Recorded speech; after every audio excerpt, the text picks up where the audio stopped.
it used to break down all the time and things like that. But I can remember like these 6 of us, so including Jake, pretty much going on all our first tours together and, sleeping in that of a night on the roadside and then waking up and driving to the next venue.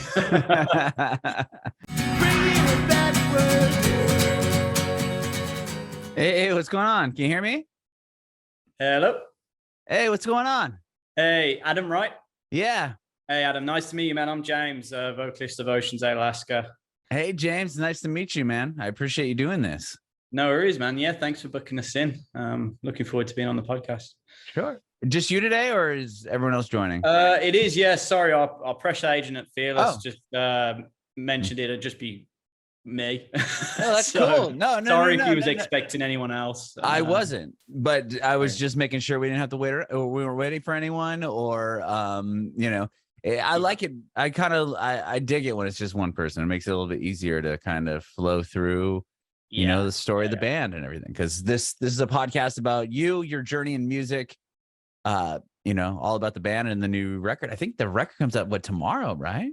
The album? Yeah, correct. Yeah, it's already rolling out in Australia right now. So That's exciting. Killer. So cool, man. Congratulations. Thank you very much. Awesome. Well, James, first off, where were you born and raised? From Birmingham, United Kingdom, which is central UK for people who don't know. Also dubbed the home of heavy metal, originally from Black Sabbath, Napalm Death, Led Zeppelin, those kinds of bands. So, Birmingham. Very cool. Yeah, obviously a big music town.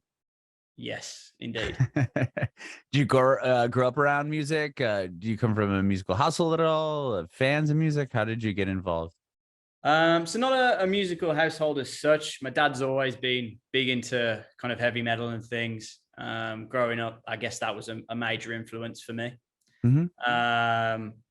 And then kind of at the age of 11, I went to a secondary school, which was definitely kind of specialized in the music and arts, and kind of honed my musical kind of skills from there. Originally, I was a bass player. So I've been playing bass now for over 15, 16 years. Wow. So, yeah. So did you start off on bass? Because don't you play guitar in a band? I used to, yeah. Okay. Yeah. I basically played guitar my whole life as well.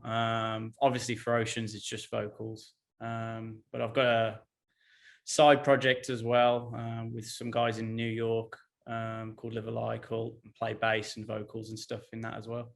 Oh, cool. Very, very cool, man. Okay, so bass, how did you get it? Before that, was that the first instrument you learned? Did you play piano or anything like that, like as a kid? No, not at all. Pretty much bass was kind of the first instrument I picked up. Yeah. And how old were you when you picked up? 11. 11. Okay. Yeah. And what, anything that drew you to bass?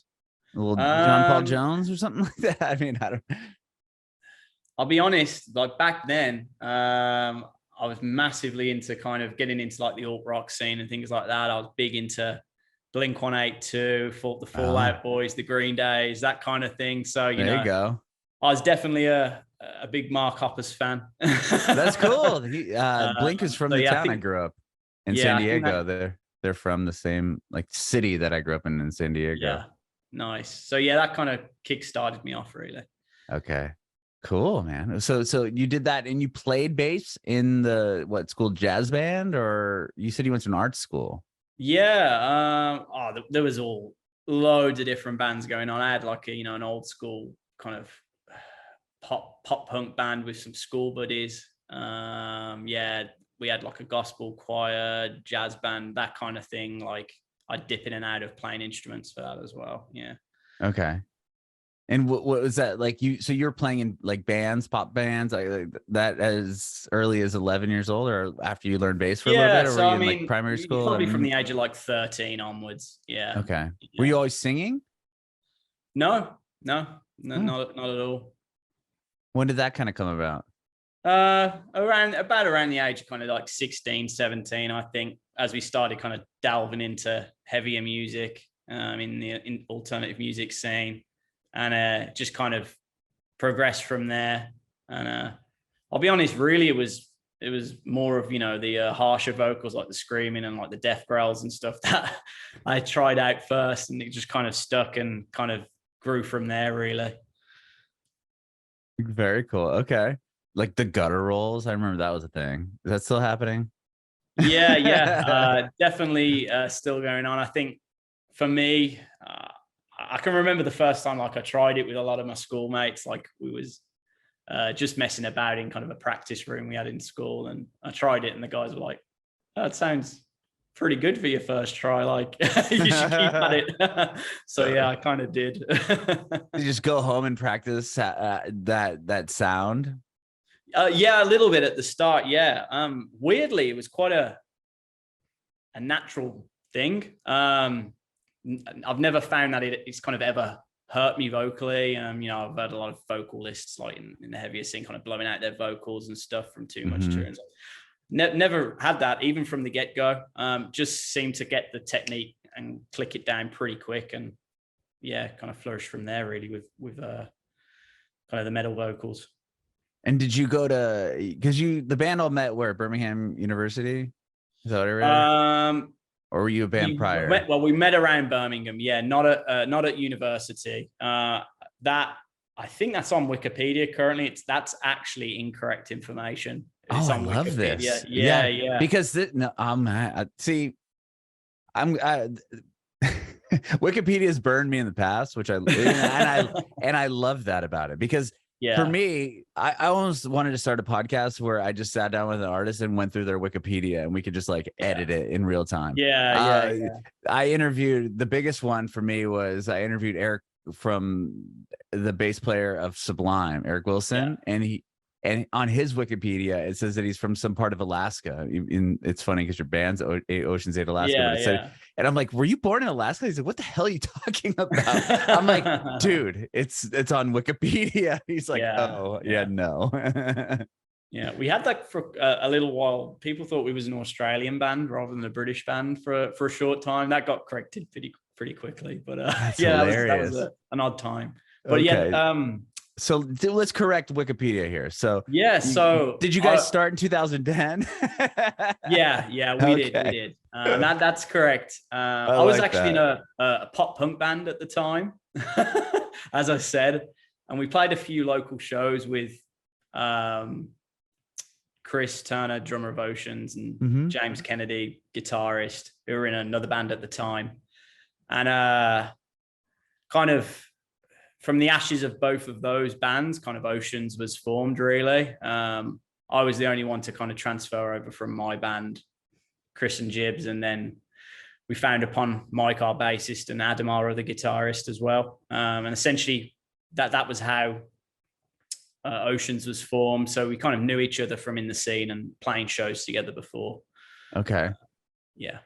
And you just like how did the band form? Was it a thing of we all want to continue playing, or because I know with other artists I've interviewed, it comes to a point where there's like, okay, are all of us really willing to just give up everything to do this music thing, right? And a lot, especially if you have a group of 4 or 5 people, tends to not really work out all that.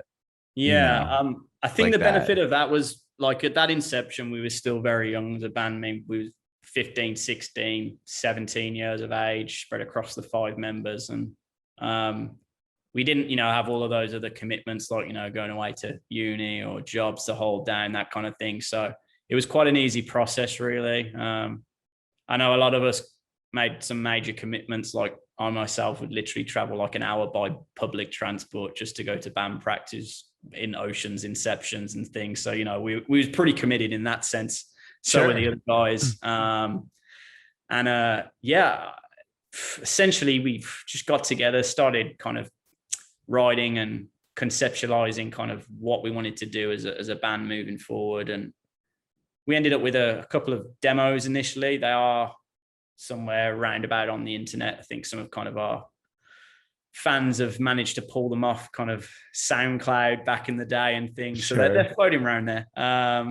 And then, from there it was pretty much, this is going to be a thing, rebranded to Ocean's 8 Alaska, which kind of the name ties in with our 432 hertz tuning and a mega tsunami that happened in Alaska, and Mm-hmm. essentially that megahertz 432 tuning is the same sound wavelength as what the earthquake was, which caused the tsunami. So there's a big like whole conceptual Really? backstory into our name and like the reasoning behind why we play in this specific tuning and things like that. So Wow. it's not just Is that a, story been told before? I'm super curious about this. it has. I don't think many people realize, especially a lot of our like newer fans. On our debut album, our introduction or the opening song of the debut album kind of had like some news recordings and stuff from the actual Yeah. event that I thought happened. that was just due to the ocean, Alaska, the tsunami in itself, but I didn't know like it got into the tuning and kind of the fabric of the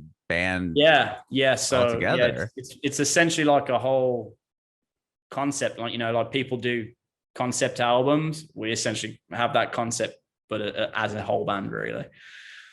Wow. And how did this like who came up with this concept and like how did it become such a Um, prevalent piece of this band and the puzzle? yeah, I think we was just experimenting with things and stuff. We know like a couple of other bands in history have played in this particular tuning, Pink Floyd being one of them. Okay.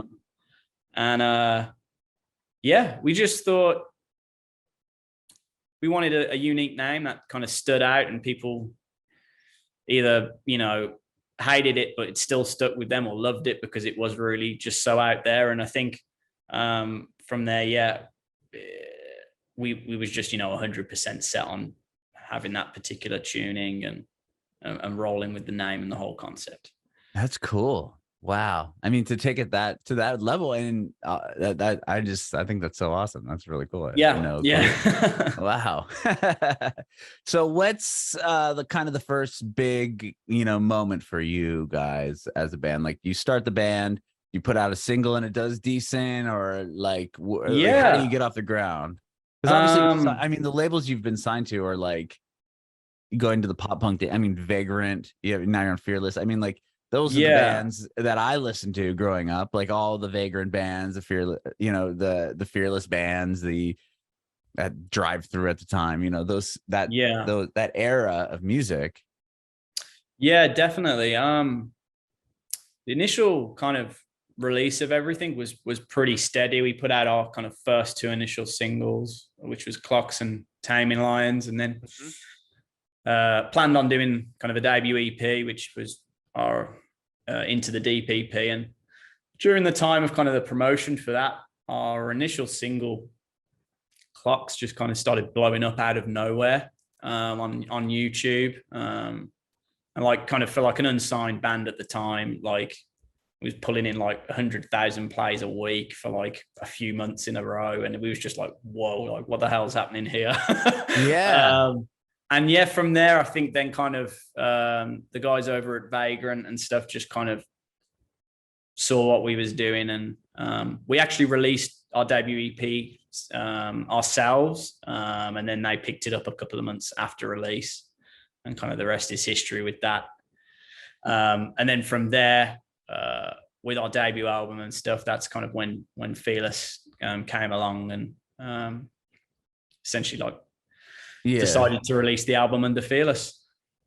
That's incredible, though. I mean, to have a song do something on YouTube, and do you know, was like did a channel pick it up, or like, do you know what happened with it, or it just landed somewhere in the algorithm? People were digging it. It was definitely algorithm based. Like, don't get me wrong, like we used to work our asses off. Like we'd be on kind of like internet forums, the first conception of the band, like posting, commenting on other band stuff, just to, like kind of co-promote things and stuff. And then I think somehow like the algorithm kicked in. There was a few other bands that rode the same kind of wave as us, with kind of the YouTube singles, and kind of collectively like the 3 or 4 bands just seemed to kind of amass like millions of plays within a few months. And yeah, I wholeheartedly kind of put it down to kind of just putting in kind of the hard groundwork to start with, and then really complete luck by the algorithm essentially, to start with. And then obviously we needed to then back it up with like a killer debut album and things like that and stuff. So yeah. Yeah, I was gonna say, because you caught fire on one song or a couple songs, that doesn't necessarily mean much of anything, especially now with TikTok. Yeah. I mean, you see these Yeah. artists that'll have a song that's going crazy, and it's like, oh, I made that in my bedroom and I didn't realize it was gonna do anything, and now I don't have any other material at all or any Yeah. way to like carry on this kind of career-ish thing that kind of landed in my lap. But to have the follow-up, was that nerve-wracking at all for you guys? Like thinking like, or was that not even a thought? Just like, oh, hey, this happened. That's rad. Let's keep going with this. At the time, I don't think it was really a thought. We're definitely quite meticulous as a band when it comes to kind of the writing process, which naturally slows us down in terms of releases compared to maybe other artists in the scene. Mhm. But at that time, I think we were still kind of so young, we kind of didn't feel like the pressure or anything like that. And it was just kind of making songs that we wanted. It was just so natural and organic at the time. Okay. And so you guys, like, what was it like? You have the single that's doing well online. Were you playing a lot of shows around your area, touring it a lot? Yeah. Yeah. So off the back of that, like we got a couple of cool kind of tour slots. We did a few shows with Senses Fail, Bless the Fall, the Color Morale back in the day. Obviously, all American bands that were over here in the UK kind of touring. So that kind of helped us to propel to the next level as well. And that's also how we made the connection with Fearless as well. Bless the Fall and the Color Morale were on that record label as well. So that was kind of an instant connection there as well. Okay. And were you guys still in, like, how old are you when you signed that first deal with Vagrant? Were you you must have been pretty young. Yeah, we was pretty like, late teens, early 20s. Yeah. Like, what was that like? I mean, was your family, aboard of this, or like, were they like, what is going on? Like, I mean, to be that young and get picked up sounds like fairly quickly, right? I mean, especially by a label like Vagrant, and then to have this opportunity to do music. Yeah. At that level, at that early of an age, like, was that exciting for you guys? I'd imagine exciting, but like, tell me about that a little bit. Yeah, it was exciting. I definitely think being so like young and kind of naive about the industry, like looking back on it now, there was things I probably would have done differently and stuff.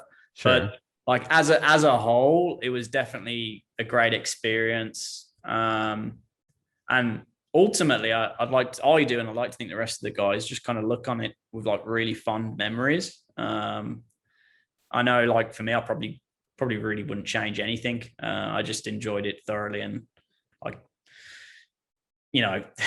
being a new band and kind of being propelled into that, like there's things were bound to go wrong, like at shows or touring and stuff. We hadn't built up all of that like backhand knowledge of kind of having a crew as we do now, sound, lighting technicians, stage hands, that kind of thing and stuff.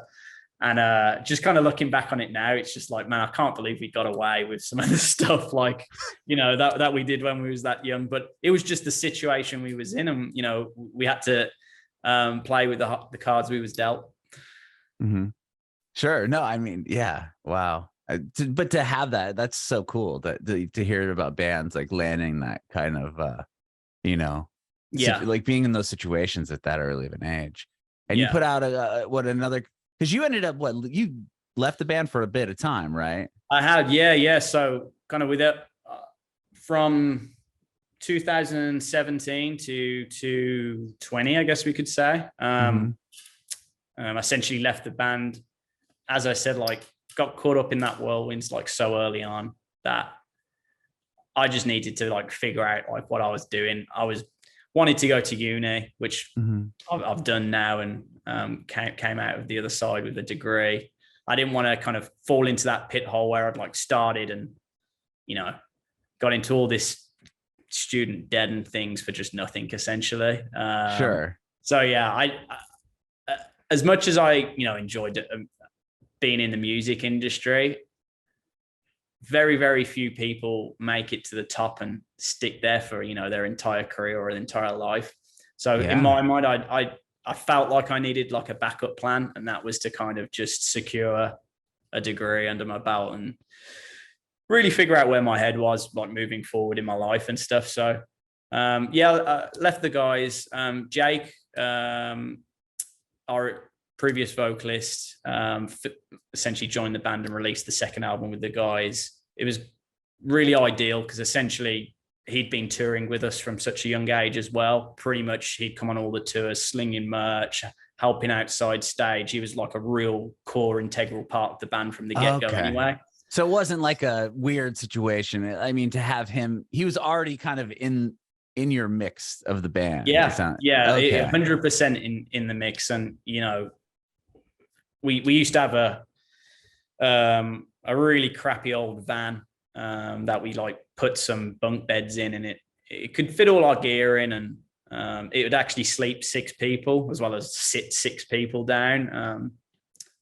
It used to break down all the time and things like that, but I can remember like these 6 of us, so including Jake, pretty much going on all our first tours together, and, you know, sleeping in that of a night on the roadside and then waking up and driving to the next venue.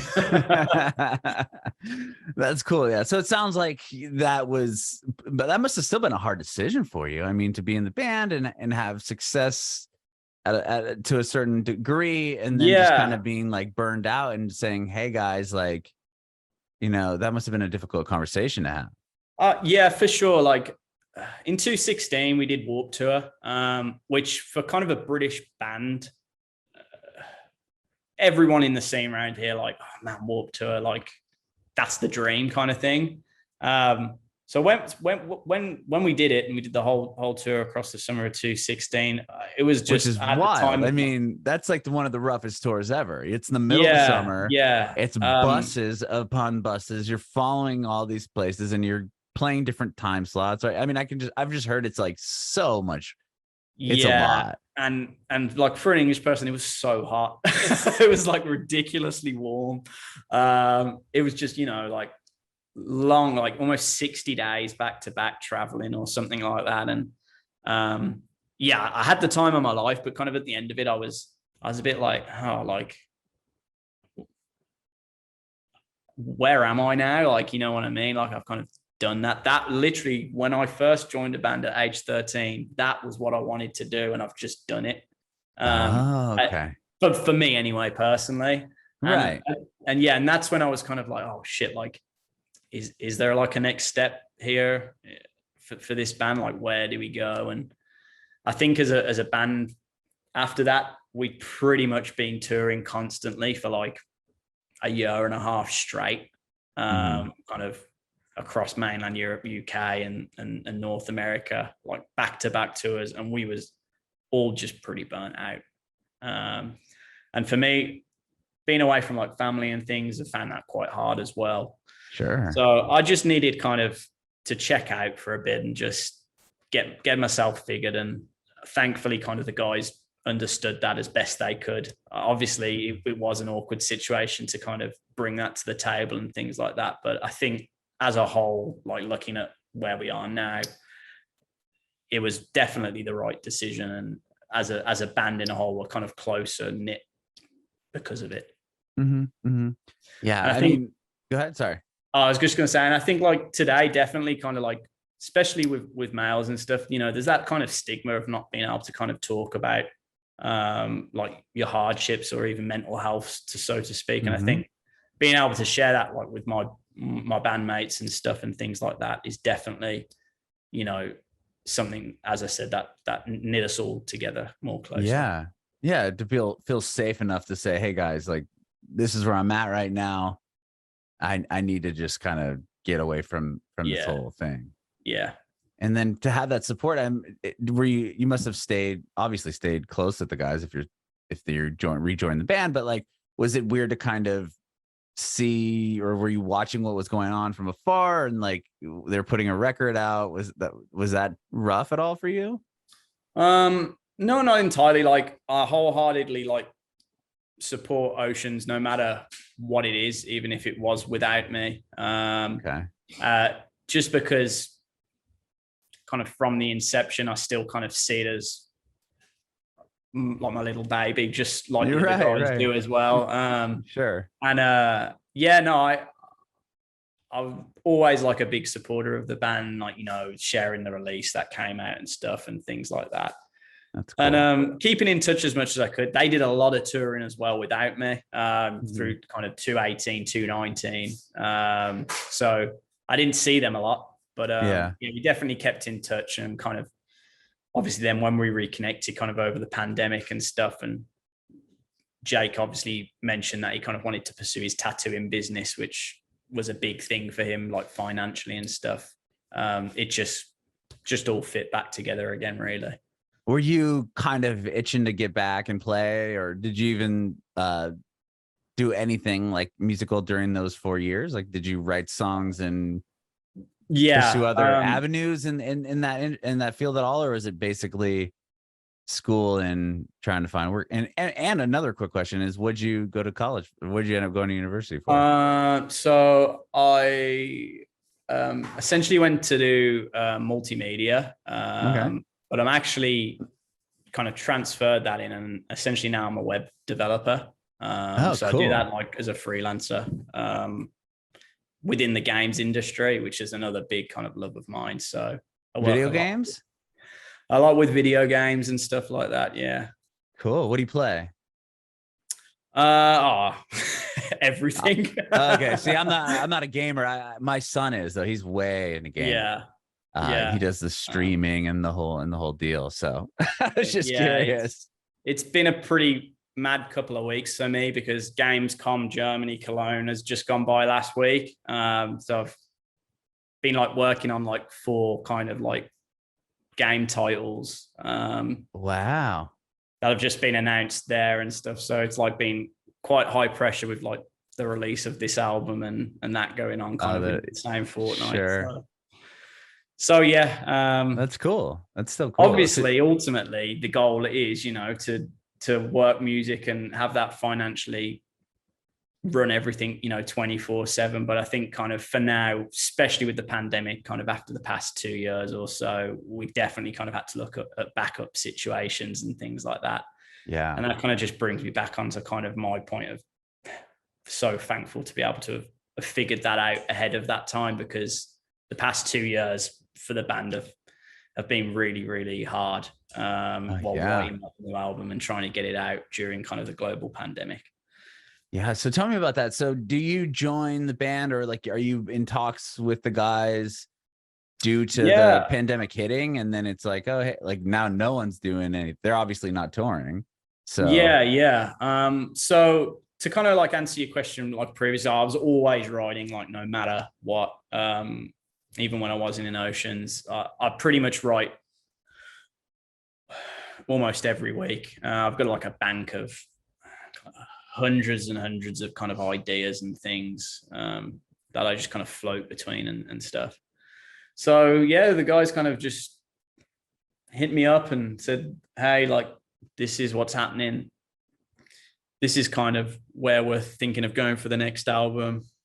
Are you like kind of back on board? And it was pretty easy to say yes to that, and kind of from there we essentially started like planning out the album.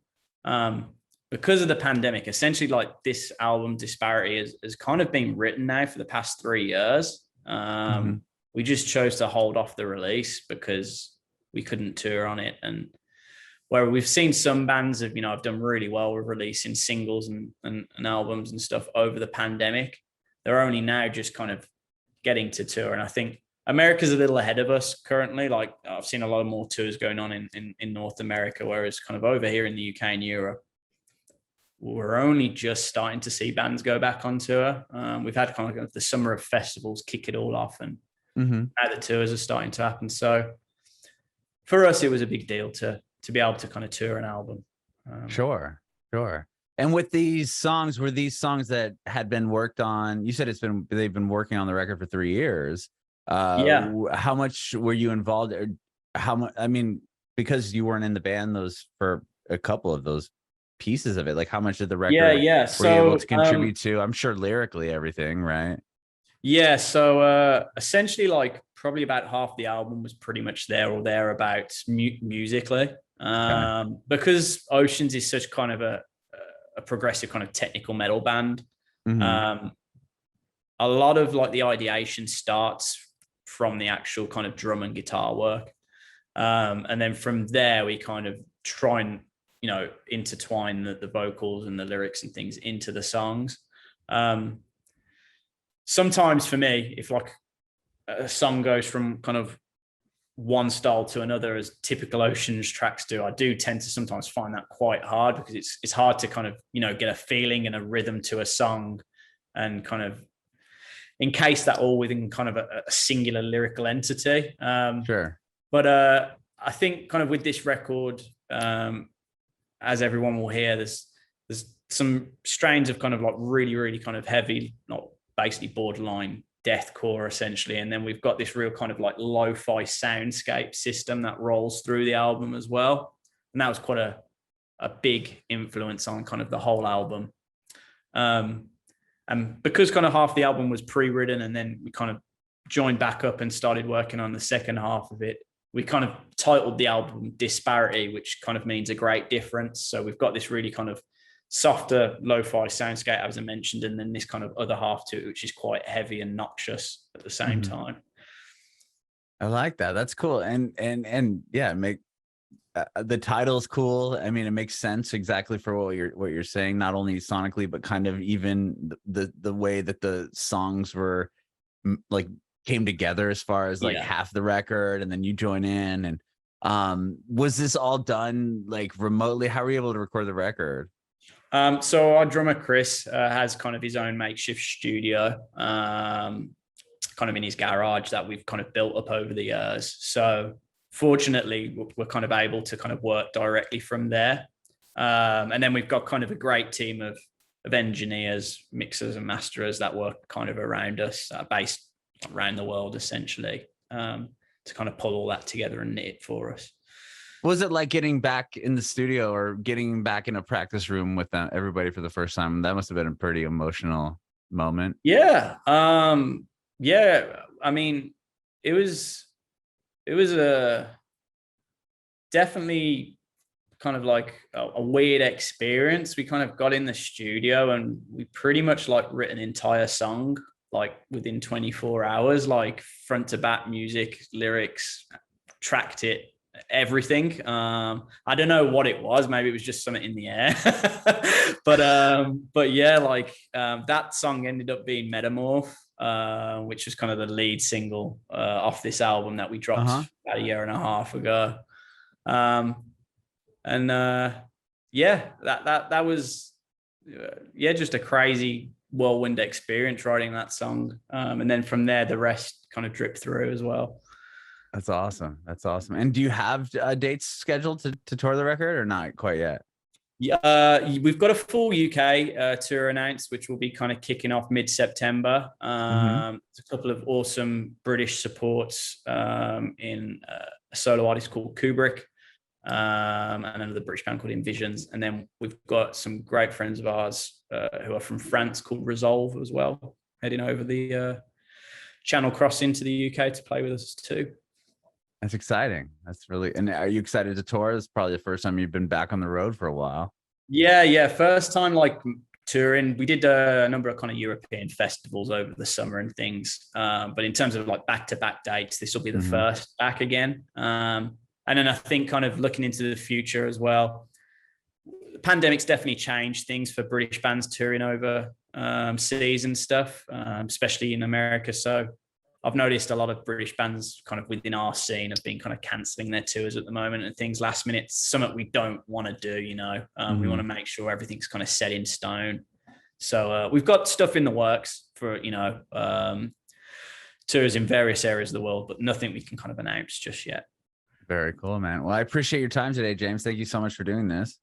Yeah, I appreciate your time too. Thank you very, very much for having me. And it's been a pleasure. Yeah. I have one more quick question though, before I let you go. That's cool. I want to know if you have any advice for aspiring artists. Yeah. I think For me, kind of in the industry I am and stuff now, you don't have to, you've always got a love for playing music and playing live venues, but sometimes that can be kind of the brittle backbone of a band. If you fork out lots of money to travel and play shows and stuff when you're just starting out, maybe that's not financially the best way to go about things. Social media has now literally shrunk the world. So there's so many more things that you can do on social to kind of help promote yourself and stand out. So I think if I was kind of an aspiring artist nowadays, that's kind of the route I'd look to go down personally. I'd probably look to play less shows and do more of kind of stuff online with kind of interacting with fans via like live stories and kind of online performances and that kind of thing.